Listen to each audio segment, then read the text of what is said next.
Pada suatu kesempatan, Rasulullah sedang berkumpul dengan para sahabat. Kemudian Rasulullah bersabda bahwa malaikat Jibril, Mikail, Israfil, dan Israel telah berkata kepadaku. Berkata malaikat Jibril, "Wahai Rasulullah, barang siapa yang membaca sholawat kepadamu setiap hari sebanyak 10 kali, maka akan aku bimbing tangannya dan akan aku bawa ia melintasi titian Shiratal Mustaqim, seperti kilat yang menyambar. Shiratal Mustaqim adalah titian atau jembatan yang mesti dilalui oleh setiap insan di alam akhirat kelak. Titian inilah yang menghubungkan antara padang mahsyar dengan jannah, surga, dan di bawahnya terdapat neraka. Keadaan orang yang meniti di atasnya dengan kecepatannya tidak sama. Ada yang seperti kedipan mata, ada yang seperti kilat, ada yang seperti angin, dan ada pula yang terjatuh di tengah jalan dan langsung masuk ke dalam neraka. Berkata pula malaikat Mikail, mereka yang bersolawat kepadamu akan aku beri minum dari telagamu, telaga Al-Kautsar, telaga Al-Kautsar, telaga milik Rasulullah, sumber air yang sangat jernih yang disediakan untuk umat Rasulullah. Tetapi tidak semua umat Rasulullah dapat menikmati air dari telaga tersebut. Hanya mukmin pilihan yang dapat menikmatinya. Berkata pula malaikat Israfil, mereka yang bersolawat kepadamu, aku akan sujud kepada Allah Subhanahu wa ta'ala, dan aku tidak akan mengangkat kepalaku hingga Allah Subhanahu wa ta'ala mengampuni dosa-dosa orang tersebut. Malaikat Israel juga berkata, bagi mereka yang bersolawat kepadamu, aku akan cabut ruh mereka dengan lembut, seperti aku mencabut ruh para nabi.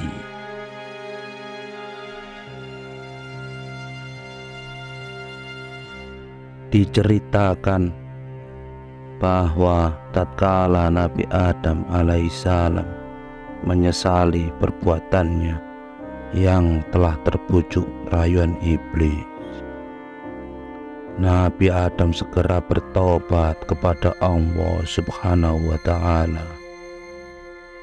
Beliau meminta ampunan dengan menyebut nama Nabi Muhammad SAW sebagai wasilah. Padahal Nabi Muhammad waktu itu belum lahir ke dunia. Nabi Adam berkata, wahai Tuanku, dengan derajat yang ada pada Muhammad, aku meminta kepadamu agar engkau memaafkan aku. Allah Subhanahu wa ta'ala heran mendengar perkataan Nabi Adam alaihissalam tersebut. Dari mana Nabi Adam alaihissalam mengetahui Nabi Muhammad sallallahu alaihi wasallam, padahal Allah Subhanahu wa ta'ala belum menciptakannya? Allah Subhanahu wa ta'ala bertanya, wahai Adam, dari mana engkau mengetahui Muhammad sementara aku belum menciptakannya? Nabi Adam alaihissalam menjawab bahwa ia mengetahui nama Nabi Muhammad Shallallahu Alaihi Wasallam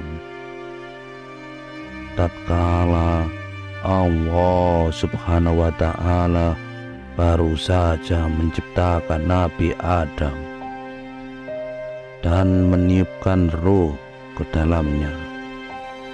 Saat itu Nabi Adam melihat tiang-tiang penyangga arsy yang bertuliskan La ilaha illallah Muhammadur Rasulullah. Wahai Tuhanku, ketika Engkau menciptakan aku dan Engkau meniupkannya ruh-Mu kepadaku,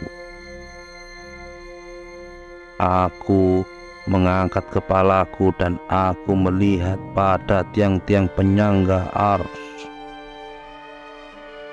terdapat tulisan La ilaha illallah Muhammadur Rasulullah.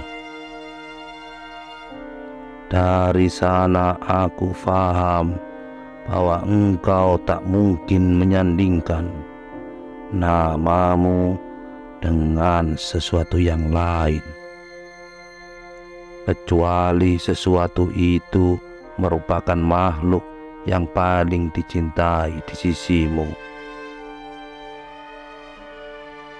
Nabi Adam alaihissalam berhasil mendapatkan ampunan Allah Subhanahu wa Ta'ala berkat tawasul yang ia lakukan kepada Nabi Muhammad Shallallahu Alaihi Wasallam. Allah Subhanahu wa Ta'ala membenarkan Nabi Adam dan menerima taubat beliau. Engkau benar, wahai Adam, sesungguhnya Muhammad adalah makhluk yang paling aku cintai. Engkau berdoa kepadaku dengan kedudukannya yang ada padaku, maka aku sesungguhnya telah mengampunimu.